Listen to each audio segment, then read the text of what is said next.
la chance d'accueillir un homme qui est fou amoureux de vous. Son humour est contagieux. Un tonnerre d'applaudissements pour Issa Doumbia.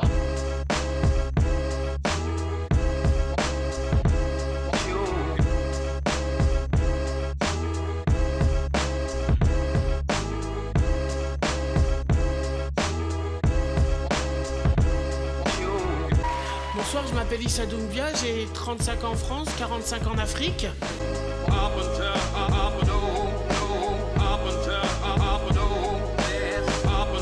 Au lieu de la faire chez le psy, justement, je vais la partager avec mon public. Je ne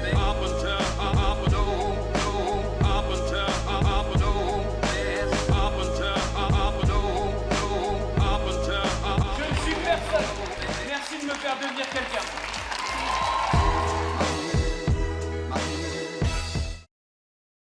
À quel moment tu as commencé à croire qu'il était possible de réaliser ton rêve?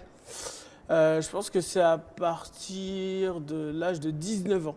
À 19 ans, en fait, j'ai fait un championnat de France d'improvisation théâtrale et j'ai gagné ce championnat-là. C'était le deuxième, j'avais gagné en 99 et après je l'ai gagné en 2001. Mais cette fois-ci, j'ai été élu le meilleur joueur du championnat et je me suis dit à la finale, quand les gens étaient en train de crier mon prénom dans toute la salle, je me suis dit, ouais, ben, c'est peut-être un métier qui peut m'intéresser et peut-être que mon avenir est là. Pour ce qui est du théâtre, Ouais. tu joues ton spectacle depuis 4 ans. Ouais. Et quel est ton moment phare? Il y a quelques dates qui sont ancrées dans ma tête, mais il y en a une particulière où, en fait, mon père, il n'est jamais venu me voir au théâtre. Jamais, jamais. Et un jour, il m'appelle, il me dit « Ouais, mets-moi des places ». Et il m'avait déjà fait le coup. Donc, il n'a jamais eu le temps. Mon père, il travaillait de nuit. C'était un chauffeur de taxi. Donc, il n'avait jamais eu le temps de venir. Et je l'excusais, hein, parce que je sais qu'il travaillait pour nous. Donc, c'était pas un problème. Et en fait, un jour, il m'a dit « Ouais, mets-moi des places ». J'ai dit « Ouais, ok ». Et j'ai mis les places au cas où, mais je me dis, il va pas venir. Donc je commence à faire mon spectacle et tout. Je vois pas les gens forcément dans la salle. Et je commence à faire mon spectacle et dès les premières vannes, j'entends le rire de mon père. Ah ouais, et là, je fais fort, « Oh !» Et je me dis, non, ça se trouve, c'est pas lui. Je continue. J'entends, il rigole. Et là, en fait, pendant tout le spectacle, je bégaye à des moments, je sais plus où j'en suis. Et c'était dur pour moi. Donc du coup, je fais tout le truc. Et à la fin, genre, je remercie les gens et tout. Et je dis, ah, merci, il y avait mon père. Et là, je commence à chialer et tout. Et le truc le plus fort, c'est qu'il se lève de la salle et il traverse tout le truc et il vient me prendre dans ses bras, sur scène. Alors enfin, pour les gens qui ne le savent pas, chez les Africains, c'est très rare de montrer tout ce qui est affection et tout. Donc du coup, se montrer comme ça devant tout le monde, ça a été vraiment un jour qui m'a vraiment, vraiment marqué. Ok. Et quelle est la relation avec ta famille en général? Franchement, ils me soutiennent. Franchement, à partir du moment où ils ont su que je voulais vraiment faire ça, ils se sont tous mis à m'aider. Bah oui, on l'a vu avec ta mère quand elle a été voir papy et quand elle lui a dit je te donne mon fils. Exactement. Donc ils m'ont tous soutenu et encore aujourd'hui, hein, ils me D'accord. soutiennent. C'est vraiment mon repère.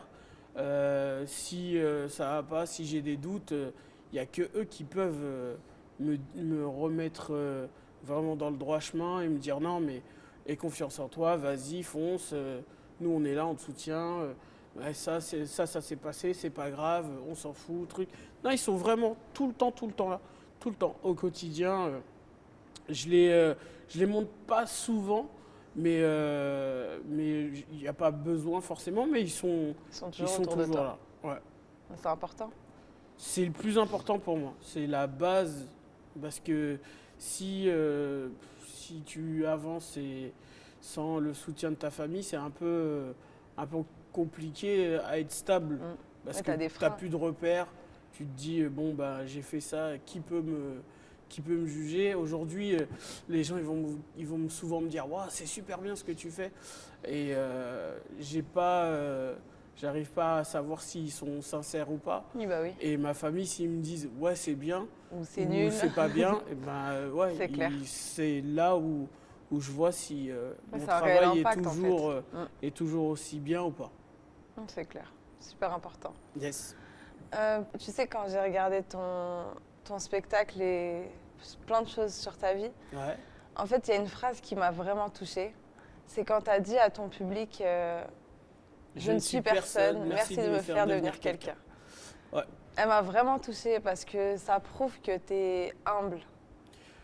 C'est dur de dire soi-même, Oui, genre mais- je suis humble, Mais c'est moi, je te le bizarre, dis. mais c'est gentil, merci. Mais en fait, je sais que depuis le début, et même tous les jours, je me le répète, hein, c'est un métier éphémère pour moi. Ça veut dire que aujourd'hui, tu peux briller.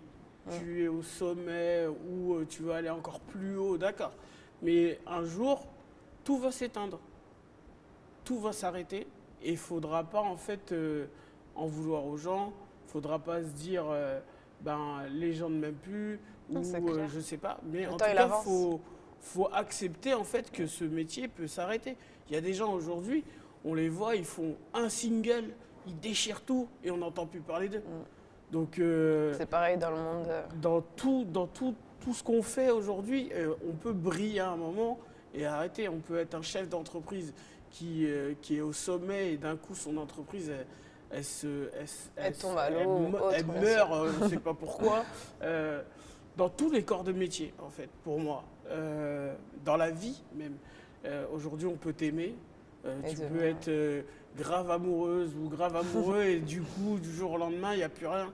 Donc je suis assez préparé à ça. C'est-à-dire que je me dis, ce métier, je le kiffe aujourd'hui. Tout ce que je fais, quand je le fais vraiment avec le cœur. Et si ça doit s'arrêter demain, je dirais merci. Parce qu'en fait, quand je dis merci de me faire devenir quelqu'un, c'est ouais, je suis quelqu'un ce soir-là. Pour l'instant. Ce soir-là, je suis quelqu'un parce que tout le monde me regarde sur scène et tout le monde est venu pour moi. Donc ouais, ce soir-là, je suis quelqu'un. Mais quand je sors de cette salle, ouais, je redeviens comme tout le monde quelque part. Issa Donc Doumbia. moi, j'accepte ce truc-là. Et pour revenir sur le travail, Ouais. tu as bien des figures qui t'ont toujours. Qui ont été emblématiques pour toi dans ce monde-là, peut-être, non? En fait, il y a des gens sur mon parcours qui m'ont beaucoup marqué. Après, par exemple, un mec comme Omar Sy, c'est pas pour faire genre parce qu'aujourd'hui il est connu à l'international, mais Omar, il me connaît depuis ces années collège-là. D'accord. Parce que lui, c'était un grand du collège. Et au-delà de ça, ses parents et mes parents se connaissent. Moi, j'étais dans la même classe que sa sœur. Et en fait, pour moi, ça a été toujours un exemple. Je me dis, waouh, où il en est aujourd'hui, c'est que c'est possible. Donc, quand tu avances dans ton métier et que tu vois un grand de chez toi, Réussir. tout exploser, tu dis, il y est arrivé. On vient du même milieu. On a à peu près la même éducation. Pourquoi j'y arriverai pas? Donc du coup, moi, c'était vraiment un exemple, et ça l'est toujours. Aujourd'hui, dès que j'ai un doute, pas que je m'adresse aussi à lui, parce que je le considère un peu aussi comme ma famille, parce qu'il m'a vu grandir. C'est pas un mec que j'ai connu dans ce milieu-là. Oui, Je l'ai d'accord. connu bien avant. On n'avait même pas l'intention tous les deux de faire ce métier-là. Donc moi, c'est vraiment une référence pour moi, et je me dis, il y est arrivé, n'importe quel mec de banlieue qui a vraiment envie d'y aller et qui se donne les moyens tous les jours. Parce que c'est pas genre, t'arrives à faire rire 10 potes à toi que ça va fonctionner. C'est, t'arrives à faire rire 10 potes à toi, mais est-ce que tu arrives à faire rire 10 personnes que tu connais pas?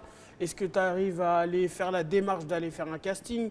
Est-ce que tu as la démarche de te dire si on dit que le casting ne fonctionne pas, est-ce que tu l'acceptes et te dire c'est pas grave, j'en ferai un autre et j'arriverai à atteindre d'autres films ou d'autres. C'est ta motivation aussi. Ouais, voilà. Si tu as cette motivation-là, et ben, que tu nourrisses cette motivation tous les jours pour réussir.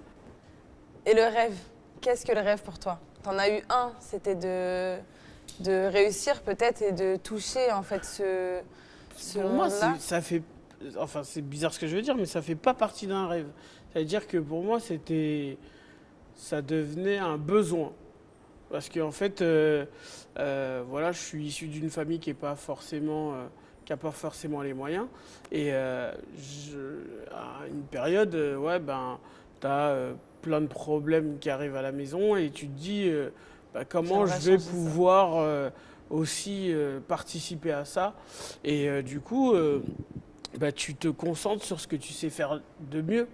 Et moi, c'était le théâtre, donc du coup, je me suis vraiment, vraiment concentré. Au début, je donnais des cours à des plus petits que moi. Ça prenait du temps, mais c'était toujours un plaisir. Donc, je faisais le ménage en même temps dans la compagnie de théâtre le soir pour avoir un peu plus d'oseille. Toujours un lien avec le théâtre. Ouais, mais pas que. J'ai fait aussi le ménage dans des grosses entreprises, genre le soir.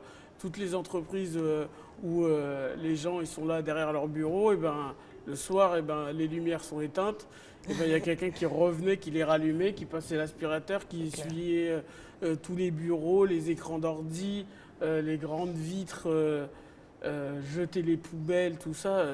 Je le faisais. Donc, et pendant tout ce temps-là, ça n'a jamais bougé en fait dans ta tête? Non, dans ma tête, ça a été toujours genre fais ce que tu sais faire de mieux. Donc ce que je savais faire de mieux, c'était le théâtre. Donc je me concentrais, je me donnais les moyens, c'est-à-dire que j'allais gratter des formations.